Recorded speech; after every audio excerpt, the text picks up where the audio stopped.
If there's a voice that can set the Hooghly on fire, then it has to be that of my guest. In fact, she has much the same effect in Delhi, Bombay and Madras. Generations have grown up hearing her sing, but few people have any idea of the secret of her success. Well, today's your chance to find out as I introduce you to Usha Uthup. Welcome to the program, Usha. Thank you so much, Karan. You know, you have to be a bundle of contradictions. You sing in heavy Kanjivaram saris with a whopping great bindi, Yes. bangles on your hands and flowers on your hair, and yet you're a pop star. Well, I guess one could say that I'm a bundle of contradictions, but then it depends on what you look at as a contradiction, because I don't think it's necessary to wear a particular kind of dress to sing a particular kind of music. Well, I just think a song is a song is a song, and the sari is the only dress that I knew ever since I was a child. But there was an occasion in Kerala, wasn't there, when the police mistook you for a gate crasher and wouldn't let you go on stage? Yes, that's so true. I think that's because I have this girl next door kind of image, and you know, the policemen or the normal people on the road, they always expect or attach some kind of a glamour with somebody who's been on stage and somebody who's, and they couldn't imagine that someone like me could be really Usha Uthup, the singer. See, so when he stopped me at the gate and I said to him, in Malayalam, I said, Nane da Usha Uthup. He couldn't believe it, actually. So I had to roll down the glass and then tell him that it really was me, and would I. But you know, you're absolutely right when you say the contradictions don't matter, because you have an incredible rapport with the audience. Do you work at it, or does it just happen of its own? It just happens of its own, because I don't really work at it. Actually, music is not my business, communication is. And I'm always trying better. I'm always trying all the time how I can get better across to you or to the rest of the world, because it matters to me such a lot. But I don't work at it, if you know what I mean. I'm just myself and just very, very honest. So when Usha's singing, Usha's actually reaching out? Absolutely. There's nothing else that matters to me except to be able to touch your heart. Is that what happened again? I think it was Kerala. Everything happens in Kerala, doesn't it? Doesn't there it? was Yes. almost a riot, and you had to control the audience with your singing. Hey, how did you know that? I must say your research is amazing. It's true, actually. There was this huge big concert in Kerala, in Cochin to be precise, and there was a terrible, terrible pandemonium, plus the rain and everything together, and the crowd just got so unruly that they had to stop the show.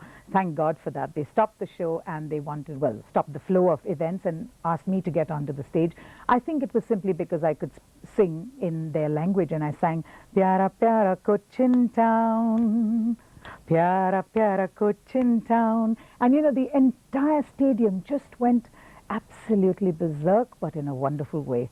I mean, it was so fantastic, really something, a gift from the gods up above, that it happened that way. You know, we were talking about paradoxes. There's another paradox, but this time it's almost a secret as well. Everyone thinks Daler Mehendi popularized Punjabi music, but in fact, you did it a long time ago. It's so wonderful for you to say that. In fact, I love saying this, especially in public. A big thank you to Asa Singh Mastana for giving me that amazing, amazing song called Kali Teri Gut Te Paranda Tera Lalni Aho. Karan, you can say Aho. Come on now. Aho. All right, that's wonderful. Well, in 1969, I started singing Kali Teri Gut in a restaurant, in a nightclub actually. And I think ever since then, I've always realized that language is so important. Language of love, yes, but sometimes when you get down to roots and you sing in the person's language, I think there's a different kind of magic. You Thank grew God. up in a household where you had 3 sisters and 2 brothers, and practically all of you sang. Yes, absolutely. My 2 elder sisters, the original Sami sisters, I mean, they sing and they sang like a dream. Absolutely fabulous. My 2 brothers both played instruments, guitar and flute, and sang fantastically. But what about my mother and father? They did too? My mother used to sing Ghungat pat ko le re tohe piya milenge. Can you imagine? Amma used to sing that, and of course my father used to sing, should I reveal exactly how I feel? Should I confess I love you? Can you imagine? I've never said this before. Your father was a police officer, so he was a singing policeman. Singing policeman, singing. What a wonderful voice, what a wonderful man. I mean, his whole character, everything was really wonderful about Appa. And I can't even imagine that I really sang his song just now. You know, your sisters say that when she was a child, she was not only lively, she was a fantastic mimic. Did they really say that? Well, yes. Even now, I'm a complete mimic because I think. Did you notice that? I did indeed. Good. Well, yes, I was a very good mimic when I was a child and also now. In fact, I was a complete clown. As I always say, if I didn't get a job as a singer, I'd be definitely happy getting a job as a comedian. So can you sing and mimic at the same time? Yes, why not? I used to do so many songs like that, and do takeoffs on different people. And one of the things I used to actually I sing a lot like Manada. I mean, I try to sing like Manada, and there's so many different people, okay, all rolled into one. But I think the nice things used to be a song called Feelings. Okay, I used to sing a little bit of Feelings. You know the song, Feelings, nothing more than feelings. Da da da da dee, beautiful song. And then I always wonder why people accept foreign accents. Okay, I mean, you hear a Frenchman singing English and French, and you say that's wonderful. You hear German singing it, you accept it. But the minute you come to India, we're always making fun of our own people. Why can't we laugh at ourselves instead of making fun? You know what I mean? Can you do an Edith Piaf? Oh, of course I can. Well, I can't do her. She's wonderful. But yes, I could possibly. Which one? Can you do Non, je ne rêve rien? Well, no. I do a little bit in French. But when...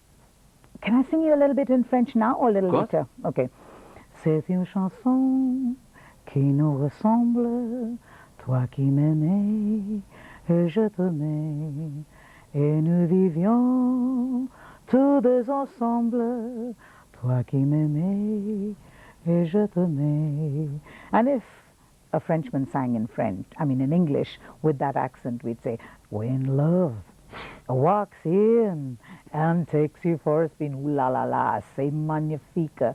But if a South Indian has to sing, we all laugh, right? But if we can laugh at ourselves and not make fun, not laugh at. So that's the trick, is it? Yes, Learn to laugh as you sing. Absolutely. And learn to laugh at yourself, really. And laugh with other people instead of making fun of them. But you know, the amazing thing is that I gather you never formally learned to sing. Is it actually true that you taught yourself listening to Radio Salon? Of course, it's 100% true. I never learned a note of music. When you'd put the radio on and you'd warble beside it. Yes. I'd love to sing, Pat Boone songs and Cliff Richards and Elvis Presley, Frank Sinatra. So they were your gurus? Absolutely. Radio Salon is my guru, really, if there But there was a teacher in school, wasn't there? A certain Mrs. Davidson who thought that you had the most desperate voice. She just threw me out of class every time and said, Sami, get out of my class, because, I never could fit into this or to that with the voice that I had. So, but she never threw me out per se. She always allowed me to play triangles or do the clappers. And then, of course... She also always got you to sing one song in particular each and every time. Naughty Lady of Shady Lane. Well, there was a song, I don't know, your research is amazing. Yes, she used to ask me to sing this song. It went something, the naughty lady of Shady Lane has hit the town like a bomb, something like that. Yeah, it's a great song. And she also used to be a very good listener when I used to do little takeoffs on South Indian singing, simply because I come from So she encouraged the mimicry? Oh, yes, 100%. And this is how it would go. If you say, feelings, nothing more than feelings, simply touching my heart with feelings of love, teardrops rolling, simply rolling down my face. Well, yes, I love mimicry. And Miss Davidson, though she threw me out of class, really did a lot for me because she encouraged me to sing. Usha, the amazing thing is that your professional career began, by accident as it were, during a holiday in Madras. Absolutely. You went with your aunt to the Nine Gems restaurant. What happened next? Well, there was a little band playing over there, and my aunt said, listen, there's a band here, why don't you get up and sing? So it was a challenge? Well, not really. I mean, she just thought it would be a good idea. It was a challenge for me because I never thought that I could get up and just sing with a band like that. And what did you sing? I sang and I sang, never know how much I love you. You never know how much I care. When you touch, you give 'em a fever. You give 'em a fever that's so hard to bear. Isn't she gives me fever. That's right. Isn't it amazing how life and music is so cyclic? Everything comes back. And today, the kids think that Fever has been recorded by Madonna. Usha Uthup. By Madonna. Kids think, Well, it's great actually because she has recorded it, but I recorded it in 1969. You went on to an amazing career singing in practically all the top nightclubs in India. But in the 60s and 70s when you were first doing it, how did people respond? They responded amazingly positively. It was really amazing because I think it was the right time when I came in 1969 when people thought that it was the privilege. There weren't snobs around who said, oh dear, look what she's doing? No, not at all. In fact, I think, as I was saying, people thought that it was the prerogative and the privilege of the Anglo-Indian to, sing in a nightclub. So I think it was getting to be a time when they really needed a change. And when I sang in a nightclub, I think, people started looking at it differently. Okay, they didn't think that only men could be allowed there, or, men started changing, or people started changing their views, and there were men who came in with their wives and families to listen to me singing, and I think it was a good thing because it was definitely a change for the better. In fact, you talk about people coming in to listen to you sing. There was an occasion fairly earlier on in your career when you were singing at the Uberoi, and Mr. Devanand spotted you, didn't he? Yes, absolutely. Devanand and the entire Navketan unit. So many people came right here in Delhi. Is that how you got to sing for his movie Hare Rama, Hare Krishna? That's exactly true. But what exactly was that song? People often say it was Dam Maro Dam, but that was Asha Bhosle, wasn't it? Actually, Asha Bhosle finally got to recording the song.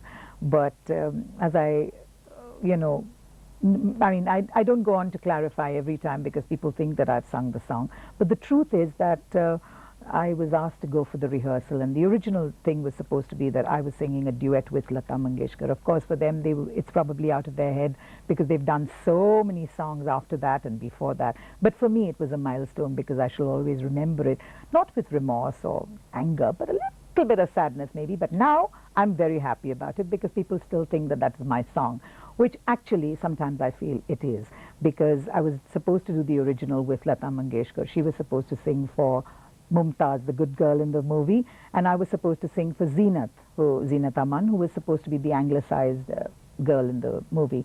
Finally, for whatever reason, the duet didn't take place, and then even the song didn't take place. It was given to Asha Bhosle, and of course, I went for all the rehearsals and everything. Finally, when I asked R.D. Burman what happened, kya hua, and he said, kuch karte hain, yeah, don't worry about it. So finally, when I went into the studio, Asha Bhosle sang Dam Maro Dam, and there's a little following after that of a song which says, I love you, can't you see that I really do, oh please, please, please give me another chance. Do you remember? I remember. Hare Rama, Hare Krishna, Rama Rama, Hare Krishna. Great song. Fabulous. I have wonderful memories of Hare Rama, Hare Krishna. Usha, that may have been an opportunity you missed, but you went on to an incredible career. Let's take a break. I want to come back in part 2 and talk about the amazing career that happened and talk a little bit also about you. We'll be back in just a couple of moments. Stick with us.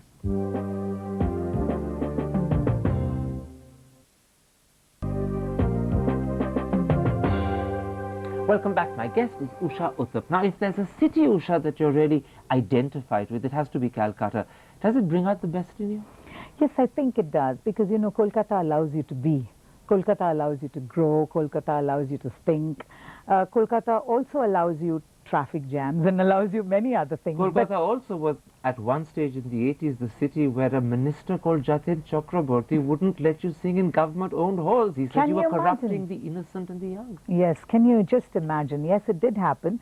And being the daughter of my father, who believed in principles, I took him to court. Did you? Yes, I did. You took a government minister to court? Absolutely. In fact, I took the government to court because it was a writ petition, and then, of course, on fundamental rights, I won the case. And then my father sent me a message from Bombay to say, Usha, now leave it. Don't go, say maaf kar diya, and don't go on with the other defamation case. Because so I even sued him for defamation. You were magnanimous and you left the defamation. Yes, and I said, okay, you theek hai kind of thing. Now, by some accounts, it said that before he died, because sadly the minister, Jatin Chakraborty, has since died, you actually patched up with him and even became good friends. We were very good friends. Bless him. He was a wonderful man. And this much I can say about him was that till his dying day, even though we became very good friends and I would visit him and his wife, and till his dying day, he always maintained that he didn't like my music. And he said, I must sing Robindra Shungeet. And he just, in fact, I was lucky to have him release one of my Rabindra Sangeet cassettes, and he would never bend on that. He just said he didn't like my music, and he stuck And to he his firmly guns. believed he was right in banning you from government-owned halls.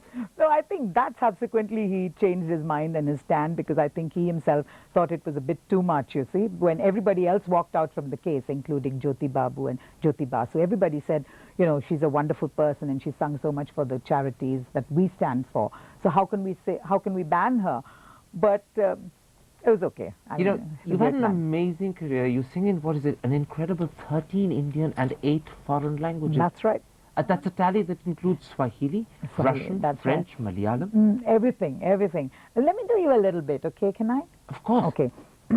I have, and all these songs that I'm going to sing for you are all milestones in my life, because you'll know from the languages where all it comes from, and that's why it means such a lot to me. One great song and an all-time hit of mine has been Malaika, nakupenda malaika, nami nifanyeje, kijana mwenzio, nashindwa na malisi nawe, ningekuwa malaika. And there's another song which goes, Kaling, kakaling, kakaling, kamaya, saduyagada malin, kamalin, kamaya, kaling, kakalina, kalin, kakalina, kalin, kakaling, kakaling, kamaya. Bésame, bésame mucho, como si fuera esta noche la última vez. Bésame, bésame mucho, que tengo miedo perderte, perderte otra vez. Ende Keralam, etra sundaram. Everybody go. Ende Keralam, etra sundaram. Jenichadingo engil kudi valarthu magalai nyan, which means Kerala. It's beautiful. You know, it's absolutely incredible. Do you speak as many languages as you sing in? Not really. I get by with my expression. So how do you really. ensure that you've got the pronunciation correct? Oh, I take a lot of trouble. I mean, it just doesn't come very easily. You have to work at it, and I really work hard at my pronunciation, sit with the person concerned and learn the song properly. There was a performance you did in South Africa once when Mariam Makebo actually walked up on stage and sang with you. Did you sing Malaika with her? No, I sang Pata Pata, which is a Zulu song with her, which was her song really originally, and then it's been one of my big hits, whether I sing in Delhi or Bombay or wherever people ask me to sing. It goes something like this. Begana zia pata pata, egugesak, begana zia pata pata, egugesak, begana zia pata pata, egugesak, begana zia, mama ma, not zia pata pata. But the song that she really liked was my Ukrainian song, which goes something like this. Te kazala foni dilok pidam razum pobarvinak, yaprashofte benema, pidmanula pidella. Tijmene pitmanula, tijmene pidvella, tijmene molodoho zumaru zumizvella. Lovely Amazing. It's absolutely amazing how you can remember them and just burst into one song after Isn't another. it fabulous? Which I think keeps on proving that music has no barriers. Your husband says that he fell in love with you when he heard you singing in Trinkas in Calcutta way back in 1970. What were you singing? Did he really tell you that? He It's did just indeed. amazing, because people say that he says these things, but I'm still trying. It's not happening to me. In fact, yes, I was singing a song. Well, the first song I sang was Fever. Subsequently, he came and asked me whether I would sing Matilda for me. And to date, I think that remains one of his and all You don't his mean friends. waltzing Matilda, do you? No, that comes from Australia. That's not the one. He likes Matilda, Matilda, Matilda. She take me money and run Venezuela. Current Papa now, Matilda, Matilda. Matilda. She take me money and run Venezuela. That was wonderful. You have an enchanting effect on people. You make even those who are completely tuneless try and sing. Well, as I say, music Now, brings people together. the amazing thing is today you're a grandmother. Does little Aisha like to hear her granny sing, or does she prefer Britney Spears and the Spice Girls? She's the love of my life, my little Aisha. And I tell you, people think that becoming a grandmother, when I got, little headlines like the swinging, singing grandmother, I just love it so much. People think that it's another era that once you become a grandmother, it's the end of being young. But for me, Aisha has made me the beginning of being young. And if Tina Turner can do it, why can't Usha? Well, exactly. It's amazing. Yes, there's one favorite song of hers which I made up while hour one, I think, when she was just an hour old. I sang a song which I just made up at that moment. It says, God made the coconut tree, God made the banana tree, God made the irumbupuli, and God made me. Can you imagine? She loves that song, yes. But your sisters say there's a sense in which Usha herself remains a child. They say she still bites her nails. I don't believe it. Go on, Look at show me my your fingers, nails. hold them up. No, you can't, because that's the one You've thing. bitten them all off completely. There isn't a nail today, there. There isn't, especially today while coming over here for for this wonderful interview. I was really, really nervous. I'm a very bad flyer. I'm very bad before the show. In fact, I'm very bad. I just keep biting my nails, and my daughter has this constant complaint when she sees any other singer, even my sisters or anybody else. She says, Amma, just look at their nails. And Karan, I'm sure she's noticing your nails, and she'll probably say, even he's got better nails. Do something about it. Yes. But are you serious when you say you're nervous? Because you don't look nervous. I mean, I'm a fraud because, I mean, I look at everybody inside there, that heart is going pitter-patter, pitter-patter. Absolutely. In fact, that's why I'm so worried that the microphone shouldn't pick up all that tuck, tuck, tuck, tuck, tuck, tuck that goes on. Yes, But there is another secret of yours I've discovered. I'm told that whenever she's ironing, duck for cover. Yes. Actually, it's the greatest therapy, ironing. And I love ironing. I've always been an ironer of sorts. Even in school, it was very important to me to turn out very smartly, even though we didn't have much. My school uniform meant a lot to me. And yes, when I'm depressed and sad, which is very rare, but I have my fair share of ups and downs, sometimes a lot of downs, but ironing and stitching just takes it all away from me. So when you're depressed, you lose your depression in ironing. Absolutely. And I try to, really, there's a philosophy behind it. I try to iron out all my problems that way, really.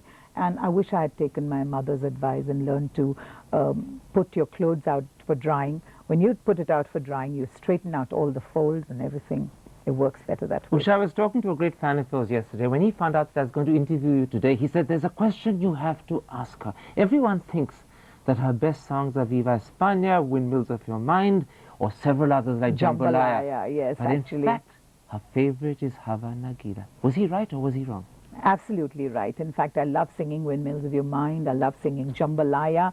But now that you say Havana Gila, can I sing it for you? Of course, we're going to end the show in that case on Havana Gila. I'm going to say bye-bye to the audience already the and end. leave them to Havana Gila. Oh no! Havana Gila, Havana Gila, Havana Gila, v'nismacha. Havana renna, Havana renna, Havana renna, v'nismacha. Uru, uruachin, uruachin melev sameya, uruachin melev sameya, uruachin melev sameya, uruachin melev sameya, uruachin, uruachin, uruachin.